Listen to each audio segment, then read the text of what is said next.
दोस्तों इंग्लिश 24/7 के डे 9 में आपका स्वागत है और आज हम बात करने जा रहे हैं फूड रिलेटेड वोकैबुलरी का। फूड रिलेटेड वोकैबुलरी बहुत इंपॉर्टेंट है क्योंकि डे इन डे आउट रोज दिन रात हम लोग खाते हैं। अगर उससे रिलेटेड वोकैबुलरी हमें पता होगी हम ज्यादा से ज्यादा इंग्लिश बोल पाएंगे। जितना ज्यादा हम इंग्लिश बोलेंगे उतना ज्यादा कॉन्फिडेंस गेन करेंगे। इसीलिए आज हम बात करने जा रहे हैं फूड से रिलेटेड वोकैबुलरी का। फूड, अगर खाना बनाने की बात करें, खाना बनाने में जो जो चीजें इस्तेमाल होती हैं उन्हें हम इंग्रेडिएंट्स बोलते हैं, या जिनको हम एक ज्यादा स्पेसिफिक टर्म में रॉ मटेरियल बोलते हैं। फूड के जो इंग्रेडिएंट्स होते हैं से अगर हम शुगर, सॉल्ट या ऑयल अगर हम यूज करते हैं, ऑयल कौन कौन से ऑयल हैं? ऑलिव ऑयल है, वेजिटेबल ऑयल्स हैं, एनिमल ऑयल्स भी होते हैं, या से बटर भी होता है। जो डेयरी प्रोडक्ट्स हैं हमारे, जैसे कि बटर है या मिल्क है या कर्ड है या चीज है, डेयरी प्रोडक्ट्स हमारे जो हैं।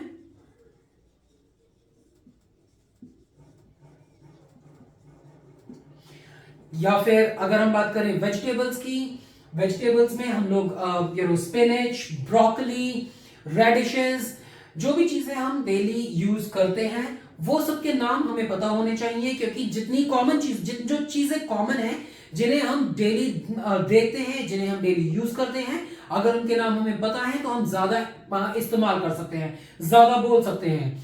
उसके बाद में अगर हमें सारे इंग्रेडिएंट्स सब एक बार पता होंगे, से अगर स्पिनच है, पोटैटो, टमाटो, अनियंस, ये सारे अगर हमें रॉ मटेरियल्स पता है, अगर हमें इंग्रेडिएंट्स पता है, उसके बाद में डिफरेंट तरीके जो होते हैं, डिफरेंट मेथड्स जो होते हैं कुकिंग करने के। स्टर फ्राई होता है, जैसे अगर आपने देखा होगा जो नूडल्स जो बनाते हैं वो स्टर फ्राई होता है, जहां पर कि एक बर्तन के अंदर उनको हिला हिला के किसी चम्मच की मदद से उनको स्टर फ्राई किया जाता है। डीप फ्राई होता है, डीप फ्राई जहां ऑयल में डाल के तलना जिसको बोलते हैं डीप फ्राई, जैसे इंडियन डिश पकौड़े, दोज आर डीप फ्राइड। या होता है स्टीम्ड, मोमोज जैसे हैं वो स्टीम्ड होते हैं। या इंडियन डिश में अगर हम बात करें, इडली है वो स्टीम्ड होती है, दोज आर स्टीम फ्राइड, वो स्टीम से कुक होते हैं। ये हमारे तरीके हैं कुकिंग के, जो डिफरेंट मेथड्स होते हैं। अगर हम बात करें डिफरेंट टाइप ऑफ डिशेस की, अगर आप एक प्रॉपर मील कहीं एक अच्छे होटल में, कहीं 5 स्टार 7 स्टार में बैठ के खाएं, तो आपको पता होगा एक डिफरेंट मील के there are different types of dishes. ये जो शुरू होते हैं एपेटाइजर से, खाना खाने से पहले जो एपेटाइजर्स होते हैं जो हमारी भूख को बढ़ाते हैं, जैसे यूजुअली वेस्टर्न कंट्रीज में सूप्स को कंसिडर किया जाता है एपेटाइजर्स। खाना खाने से पहले लोग सूप्स पीते हैं ताकि उनकी भूख खुल जाए, ताकि उनको खुल के भूख लगे।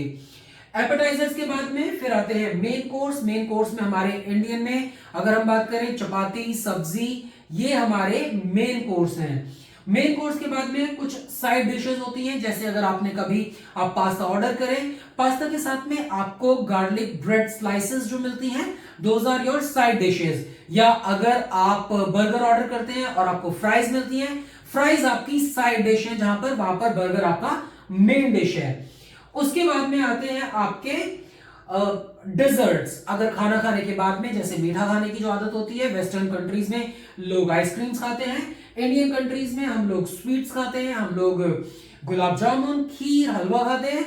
दोज आर डिजर्ट्स जो यूजुअली खाने के बाद में आते हैं। तो अगेन जो जैसे ये स्टार्ट होता है, it starts with the appetisers, उसके बाद में आता है मेन कोर्स, उसके बाद में आते हैं साइड डिशेस जो मेन कोर्स के साथ में ही होती हैं। हम लोगों की इंडियन एक बहुत फेमस साइड डिश है पापड़। हम लोग खाने के साथ में पापड़ पसंद करते हैं, that is our side dish for the Indian cuisine. इसके बाद में आते हैं हमारे डिजर्ट्स, जो कि मिठाई है। जैसे मैंने आपको बताया, वेस्टर्न कंट्रीज में आइसक्रीम्स मेन डिजर्ट होते हैं, इंडियन कंट्रीज में बहुत सारी स्वीट्स हैं जिनको हम डिजर्ट्स के तौर पर लेते हैं। इस फूड से रिलेटेड वोकैबुलरी को आप जितना ज्यादा प्रैक्टिस करेंगे, जितना डे इन डे आउट रोजमर्रा की जिंदगी में इस्तेमाल करना शुरू करेंगे, उतना जल्दी आप अच्छी इंग्लिश बोलना सीख पाएंगे। स्टे ट्यून और with English 24/7, keep practising and wait for day 10।